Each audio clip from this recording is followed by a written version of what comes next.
noite, queridos irmãos. Boa noite você que está em casa também, nos ouvindo nesta oportunidade, aqui em Búzios ou em qualquer lugar desse Brasil e no mundo. Você que está assistindo nesse momento, eu gosto muito da palavra participando, porque você não está apenas assistindo em casa, você deve entender que você está participando do culto conosco. Então, abra a palavra de Deus, cante conosco, ore conosco, porque sem dúvida a sua participação no culto abençoa a sua vida e engrandece o nome do Senhor. Obrigado, pastor Pedro, obrigado, irmãos, pela oportunidade de mais uma vez podermos estar aqui compartilhando a palavra. Vou ler o texto da carta que Paulo escreveu aos Romanos, no capítulo de número 1. Então, abra e quero convidá-lo a ficar com esse texto aberto, para que você possa acompanhar durante a mensagem, porque estaremos destacando o versículo 15 e 16, mas vamos falar sobre o capítulo que Paulo escreveu aos Romanos e fazer aqui algumas aplicações interessantes aos nossos corações. Então você pode acompanhar abrindo a sua palavra, a sua Bíblia, ou acessando, o texto, como você pode acessá-lo. Diz assim o versículo de número 15, Romanos, capítulo 1, verso 15. E assim quanto está em mim, estou pronto para também vos anunciar o Evangelho, a vós que estáis em Roma, porque não me envergonho do Evangelho de Cristo, pois é o poder de Deus para a salvação de todo aquele que crer, primeiro do judeu e também do grego. Porque não me envergonho do Evangelho, e estou pronto para anunciar o Evangelho. Este é o tema que quero convidar-vos para que juntos possamos refletir. Estou pronto para vos anunciar o Evangelho. Queridos, baseado nesse texto, trazer-nos a reflexão quanto a este estar pronto para anunciar o Evangelho. Por que e como estar pronto para anunciar o Evangelho do Senhor Jesus Cristo? A carta aos Romanos trata de Deus, da relação de Deus com os seus servos. Trata da justiça de Deus, trata da manifestação da graça de Deus em favor da igreja, trata da pessoa do seu Filho Jesus Cristo como aquele que veio para trazer e revelar e dar-nos a graça do Senhor aos nossos corações. E sobre a graça, na última oportunidade que aqui estive, pudemos refletir.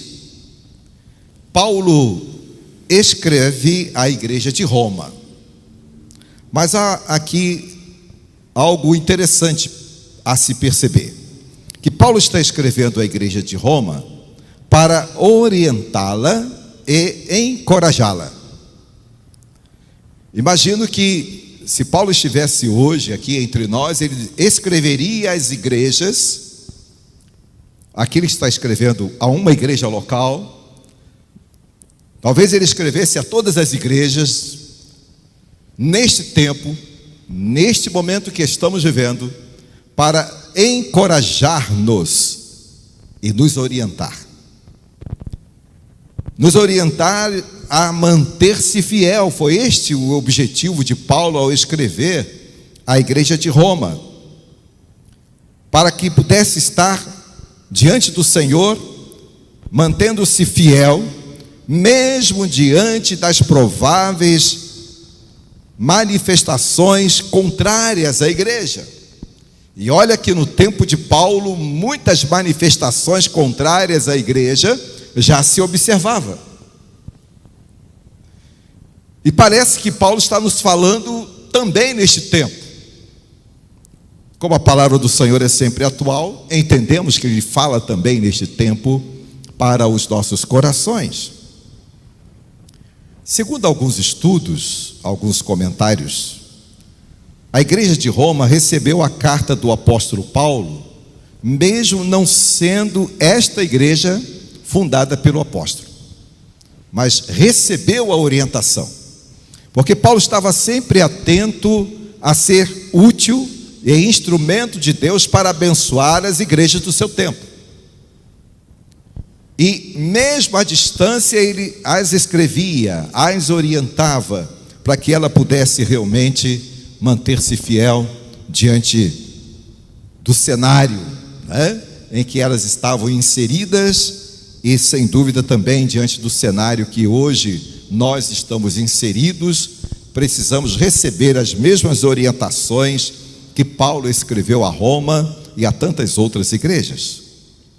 Mas, irmãos, qual o cenário da carta que Paulo escreve no capítulo de número 1? O primeiro cenário que Paulo está escrevendo aqui, nesta carta, a primeira parte desse cenário, Paulo, ele fala da sua relação com o seu chamado. Ele estabelece aqui os parâmetros do seu chamado e o significado do evangelho que ele pregava. Então, Paulo, neste momento, deste capítulo de número 1, neste primeiro cenário, ele está falando do seu chamado. O apóstolo Paulo recebeu um chamado específico e especial. Nós conhecemos a história. Ao lermos os livros de Atos, a partir do capítulo 9 para adiante, nós vamos perceber aí como tudo aconteceu na vida de Paulo. A sua conversão, a maneira como ele se encontrou com o Senhor, de maneira impactante, como ele foi introduzido no colégio apostólico por Barnabé, e como ele foi chamado junto com Barnabé, enquanto estava na igreja de Antioquia, para o trabalho missionário. E quando Jesus se encontrou com ele na estrada de Damasco, disse para ele: você será o meu mensageiro, o meu apóstolo aos gentios. Aqueles que estão ao redor, não é? Por onde você será enviado, você estará levando o evangelho, porque eu o separei para anunciar o evangelho aos gentios. Paulo vai falar aqui também, irmãos, vai nos mostrar neste capítulo 1 aos Romanos, que a mensagem que ele pregava não era novidade, nem para os judeus, nem para os gentios, porque a mensagem que ele anunciava era uma mensagem que vinha desde os profetas, a anunciação do Messias. E Paulo diz que ele chega a usar um termo prometido pelos profetas, mas na realidade a palavra prometida aqui tem sentido de anunciada pelos profetas, porque quem promete é o Senhor através dos profetas. O envio do Messias, a profecia do nascimento do Messias. E Paulo diz que ele viria da linhagem de Davi. Ele está afirmando aqui no capítulo 1 e declarando que este Jesus, o Messias de Deus, é declarado como o Filho unigênito de Deus. O Filho unigênito de Deus, manifestado à igreja do Senhor ao mundo, como está em João 3,16, não é? Que todos nós entendemos ser o versículo chave da palavra de Deus, é o resumo de todo o propósito do Senhor, porque Deus amou o mundo de tal maneira, entregou o seu Filho unigênito, e todo aquele que nele crer não perece, mas alcança vida eterna. E Paulo então declara aqui no capítulo 1 que este Jesus morreu, mas ressuscitou. Que a mensagem que ele pregava era de um Cristo vivo ao coração das pessoas. Paulo diz também que a graça é manifestada aqui para a obediência da fé, para que nós possamos obedecer ao Senhor. É a graça da obediência, significando obediência à palavra da verdade. Aí Paulo vai se dirigir de forma muito carinhosa aos irmãos de Roma, da igreja de Roma, dizendo: amados de Deus, vós sois chamados santos. Ou seja, ele está dizendo que todos os salvos em qualquer tempo são santos diante do Senhor. São santos diante do Senhor, chamados, escolhidos para fazer a obra do Senhor, para dar testemunho do Senhor. Então esta é a primeira parte do cenário do capítulo 1. A segunda parte, o segundo cenário do capítulo 1, Paulo declara sua expectativa em relação aos nossos irmãos de Roma. A primeira expectativa era de estar com aqueles irmãos. E a segunda expectativa é que aqueles irmãos permanecessem firmes diante do Senhor. Ele declara conhecer o testemunho da fé daqueles irmãos da igreja de Roma. Ele declara que tinha notícia a respeito da fé daqueles irmãos da igreja de Roma. Ou seja, ele está dizendo aqui sobre a importância do testemunho da igreja. Quanto é importante a igreja ser instrumento do Senhor para dar testemunho da sua fé. E como nós precisamos hoje, neste tempo, que as igrejas do Senhor estejam realmente prontas a dar testemunho de sua fé e firmar-se neste testemunho. Paulo fala também da sua prática de oração em favor da igreja. O quanto ele orava pedindo ao Senhor em favor da igreja de Roma, mas nós vamos encontrá-lo também orando em favor da igreja dos Efésios e em favor de tantas outras igrejas. Então Paulo nos ensina com esta prática o quanto é importante nós orarmos uns pelos outros, porque nós somos a igreja do Senhor. Nós somos a igreja do Senhor. Cada um de nós, somados, fazemos parte deste corpo, como membros deste corpo. Paulo diz que orava sempre em favor de cada irmão. Como todos nós precisamos, a cada dia, orarmos em favor de cada um dos nossos irmãos. E afirma o desejo de comunicar o evangelho, comunicar a mensagem, comunicar também a mensagem de despertamento da igreja. Paulo diz, o seu desejo é que a igreja de Roma fosse despertada, para cada crente, cada irmão pudesse empregar os seus dons, os seus talentos, suas habilidades, e colocando-se diante do Senhor para servir através dos seus dons espirituais e dons de serviços para engrandecimento do reino de Deus. Paulo vai também nessa segunda parte do capítulo 1, ele vai mostrar a sua expectativa quanto aos frutos que aquela igreja deveria produzir. E esta expectativa não é só de Paulo. Esta expectativa, irmãos queridos, é do Senhor. O Senhor tem a expectativa de ter, ou ver e perceber uma igreja que frutifica, que produza frutos para a glória do Senhor, que produza frutos para o reino do Senhor, frutos com talentos, com dons, habilidades, mas muito mais ainda, em vidas salvas, para o reino de Deus. Então mostra a sua expectativa, que era que os frutos fossem identificados no meio da igreja. O terceiro cenário do capítulo de número 1, Paulo está dizendo aqui, está declarando qual era a mensagem principal que ele iria tratar em todo livro ou em toda carta escrita por ele à igreja. Ele estaria tratando do tema justiça e fé, como temas importantes para a vida da igreja, e a respeito do Evangelho, o Evangelho que não nos envergonhamos dele. Ele diz: eu não me envergonho do Evangelho, porque ele trata da justiça e da fé. Ele é o poder, fala do poder de Deus para salvação de todo aquele que crê. Então não há por que se envergonhar do Evangelho.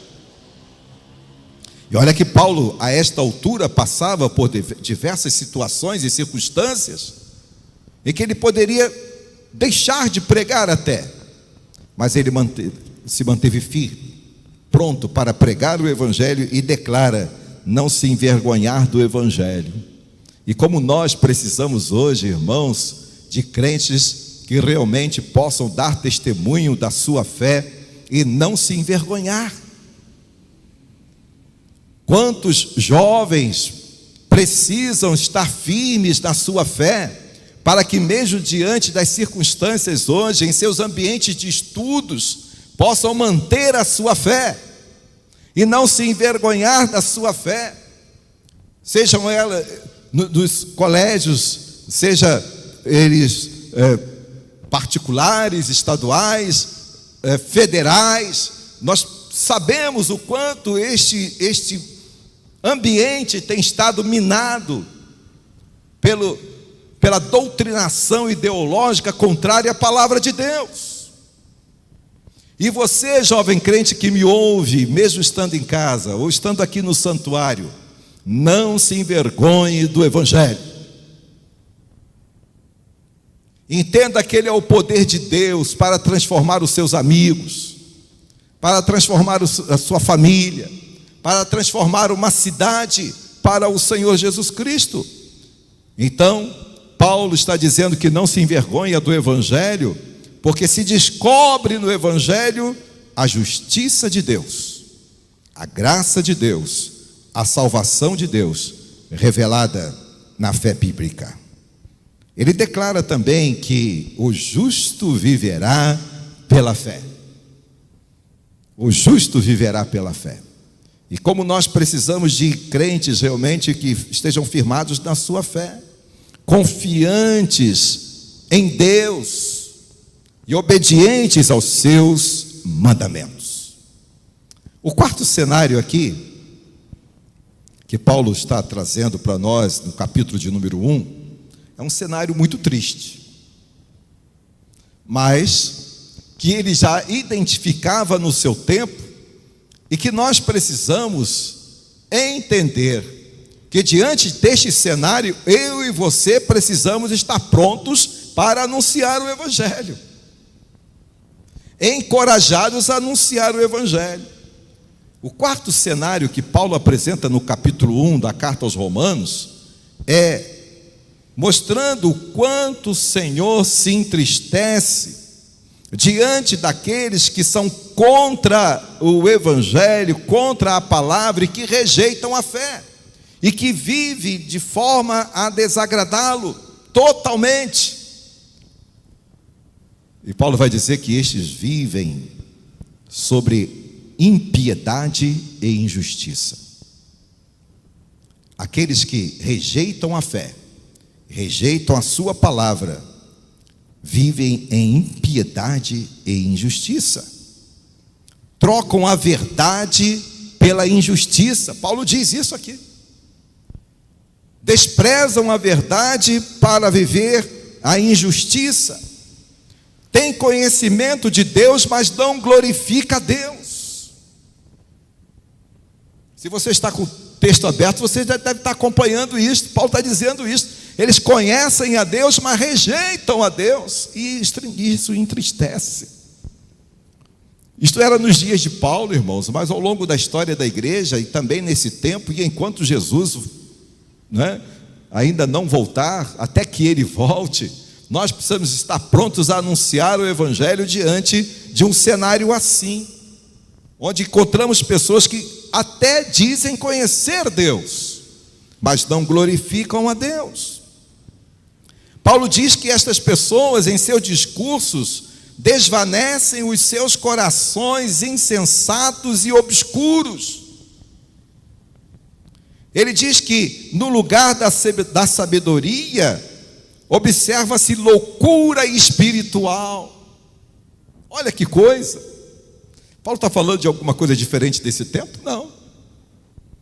Pessoas que se dizem sábias, cultas, mas seu coração está totalmente afastado dos preceitos e da palavra do Senhor, e a sua sabedoria aparente é obscurecida pela loucura da sua espiritualidade. Paulo diz que estes são aqueles que mudaram a glória de Deus em imagem de homens corruptíveis. Está falando da idolatria. Mudaram a verdade de Deus em mentira. Quantos têm rejeitado a palavra de Deus? Honram a obra criada em detrimento do Criador.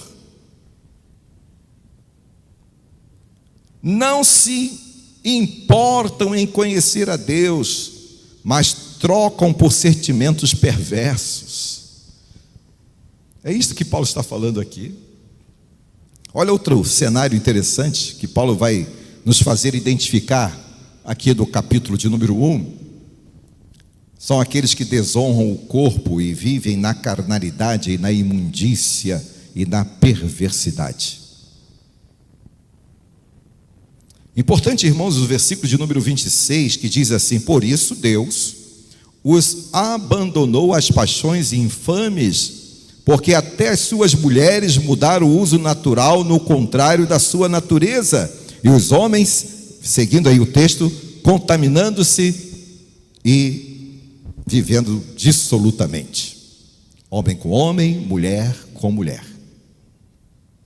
Está aí no capítulo 1. Paulo já identificava isso no seu tempo, e como nós estamos vivendo isso neste tempo.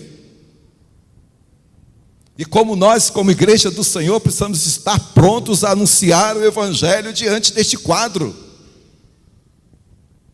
O quadro realmente infame que estamos percebendo neste tempo. E nós, enquanto igreja do Senhor, precisamos estar prontos para isso, para anunciar o Evangelho. Então, quando Paulo mostra aqui no capítulo 1, neste quadro do texto que diz que há idolatria, há perversão, há sensualidade, homens e mulheres que são contrárias à criação e propósitos do Senhor.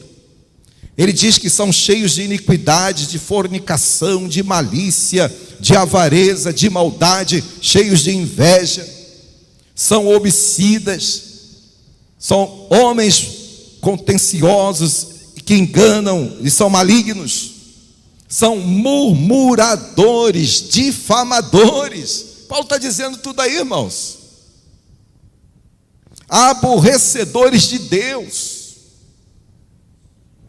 injuriadores, soberbos. Olha aí as características de um cenário dos dias de Paulo, muito presente também no nosso cenário, neste tempo que estamos vivendo.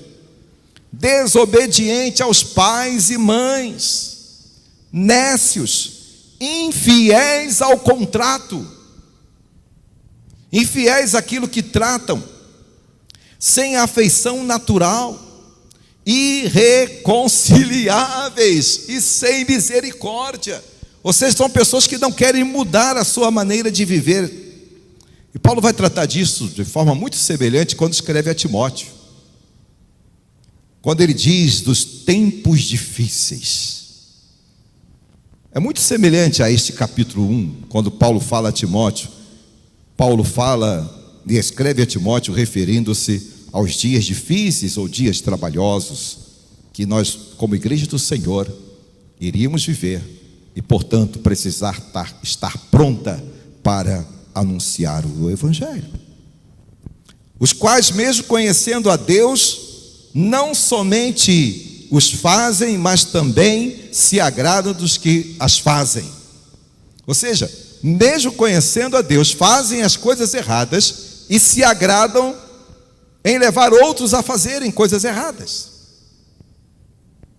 Será que esse quadro não está mais ou menos parecido com o que temos visto ao nosso redor neste tempo? E é neste tempo que Paulo vai dizer assim: estou pronto para anunciar o Evangelho. Então, já vimos o porquê que precisamos estar pronto para anunciar o Evangelho.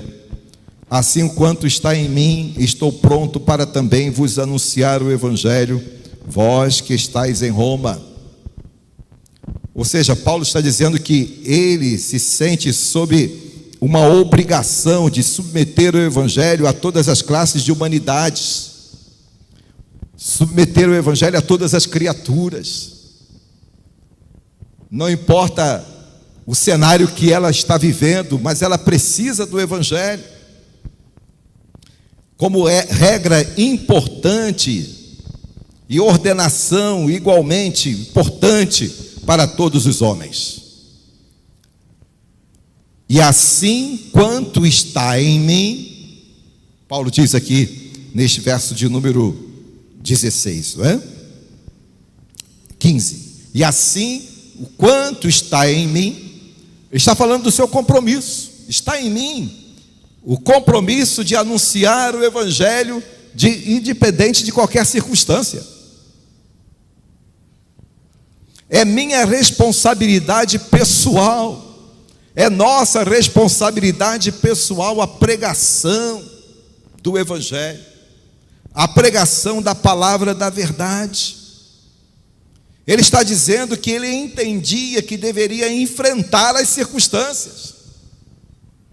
Ora, nós precisamos também entender que é necessário estar pronto para enfrentar as circunstâncias e anunciar o Evangelho, apto para confrontar o pecado, a iniquidade, como apresentado aí nas características acima do capítulo 1. Então eu preciso estar apto, irmãos, para confrontar a iniquidade de um cenário tão pervertido neste tempo, como nos dias de Paulo, e eu estar sendo o instrumento do Senhor. Estou pronto. A pergunta é: estou pronto? Você está pronto? A igreja do Senhor está pronta para o hoje e o amanhã continuar firme na pregação do Evangelho, diante desse cenário que estamos vivendo? Pronta espiritualmente, porque a igreja é composta de homens salvos, mas sendo salvos, estarão prontas à medida em que a sua comunhão com o Senhor e com a palavra cresce a cada dia. Então, o como está pronto? À medida que a sua comunhão com Deus e com a palavra do Senhor cresce. Como ainda está pronto? À medida que a sua convicção está cada vez mais, não é, asseverada diante do Senhor, convicto da salvação, convicto da chamada, convicto da vocação. Então, à medida que nós estamos convictos, nos preparamos para anunciar o Evangelho, capacitado pelo conhecimento de Deus e da sua palavra. Irmãos, nós precisamos de crentes e igrejas, servos do Senhor, capacitados para dar testemunho deste Evangelho, encorajados mesmo diante das dificuldades do presente século, nos sentirem encorajados para continuar pregando o Evangelho. Exatamente esses versos de número 18 até o verso de número 32, fatos que geram as circunstâncias diante das quais devemos nos sentir encorajados. Versículo 24, desejos sexuais impuros. Versículo 25, idolatria deliberada. Versículo de número 26 e 27, homoafetividade. Versículos 29 a 31, degradação total, moral e espiritual. É este quadro, ou é diante deste quadro, que eu como igreja, você como igreja, nós como servos precisamos estar prontos. Prontos para vos anunciar o quê? O Evangelho. Anunciar a palavra, a única mensagem de transformação, e dizer a este mundo que Jesus Cristo é a única esperança, que é o tema da Junta de Missões Nacionais para este ano. E esse tema, no ano de 1965, conduziu-nos diante da grande campanha nacional de evangelização. E naquele tempo havia um slogan. Eu não sei se tem alguns aqui, pastor Pedro com certeza lembra-se desta campanha. E havia um slogan: 1 mais 1 igual a 500 mil. É que nós éramos 250 mil batistas lá em 1965. Se cada um batista estivesse pronto para anunciar o Evangelho a mais um, naquele tempo, naquela campanha, desejava-se chegar a 500 mil. Hoje, nós somos cerca de 1.700.000 batistas no Brasil. Imagine que cada um batista, nesta campanha nacional da evangelização, ou de missões nacionais, colocasse no seu coração o desejo de ganhar mais um. Nós seríamos, talvez aí até o final do ano, 3.400.000 batistas no Brasil. Imagine que cada igreja dobrasse o seu número, quando cada membro da igreja pudesse dizer no seu coração: estou pronto para anunciar o meu Evangelho, e ganhar um para Jesus. Ao final de pouco tempo, ela dobra o seu número. Atos 4,12, em nenhum outro há salvação. É esta a mensagem que a gente precisa levar, porque não há outro nome abaixo do céu e sobre a terra pelo qual devamos ser salvos. A mensagem que eu prego e que você prega deve ser a mensagem do Evangelho, as boas novas, a notícia de Deus para a humanidade. Estou pronto para pregar o Evangelho? Então eu preciso procurar estar pronto. Portanto, irmãos queridos, querida Igreja Batista em Búzios, primeira igreja, queridos irmãos que nos ouvem, aprendemos com Paulo sobre o compromisso que cada crente tem de anunciar o Evangelho. É isso que a gente aprende aqui. Aprendemos com Paulo que cada um de nós deve orar uns pelos outros, orar em favor da igreja, orar pela liderança da igreja, orar para que homens e mulheres sejam conhecedores da verdade e tenham as suas vidas transformadas pelas novas dos céus, o Evangelho. Ter a expectativa que haverá transformação de vida, irmãos. Nós não podemos perder essa expectativa, mesmo diante de um cenário que aparentemente parece-nos não ter solução, mas sabemos que temos um Deus que pode dar esta solução, e nós não podemos perder a esperança, sabendo que Jesus é a única esperança, e estar pronto para o confronto diante do mundo corrompido. E eu e você, cada um de nós, ganhando uma pessoa para Jesus. Daí hoje, irmãos, nós temos várias maneiras de fazer isto. Crie. E pudemos ouvir domingo passado, o pastor que pregou aqui, pastor Ralph, dizendo da necessidade de desenvolver relacionamentos. Se tem algo que nós precisamos hoje desenvolver, são relacionamentos intencionais, para levar pessoas a Jesus, para anunciar o Evangelho do Senhor Jesus a estas pessoas. Porque se anuncio o Evangelho, não tenho de que me gloriar, pois, diz Paulo escrevendo aos Coríntios capítulo 9, verso 16, me é imposta essa obrigação. Anunciar o Evangelho é minha obrigação. E a mim é dado este compromisso. E se eu não fizer, eu respondo diante do Senhor para esta obrigação. Estou pronto para anunciar o Evangelho. Que você possa dizer isto no seu coração. Você que está em casa, estou olhando para você aí, ó. Estou te vendo. Não estou te vendo, mas você está me vendo. E muitos estão nos assistindo hoje.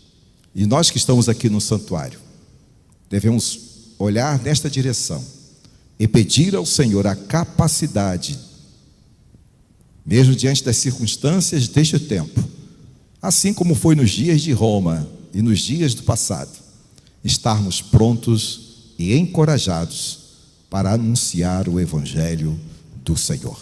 Que Deus nos abençoe. Amém? Vamos orar? Ó Deus querido, muito obrigado por Tua palavra. Obrigado pela oportunidade de compartilhar a Tua palavra neste tempo tão necessário de homens e mulheres crentes em Cristo Jesus, encorajados a anunciar a Tua palavra, assim como nos dias de Paulo escrevendo aos Romanos. Sejamos impactados por esta palavra, para diante do cenário que temos percebido, não nos falte a coragem de testemunhar da nossa fé àqueles que necessitam. Toma a tua igreja aqui, Primeira Igreja Batista em Búzios, concede a direção para os teus servos naquilo que desejam nos seus corações, nas decisões que precisam tomar, e que sintam cada vez mais encorajados a levar a tua palavra ao coração das pessoas desta cidade e onde quer que cada um de nós estejamos.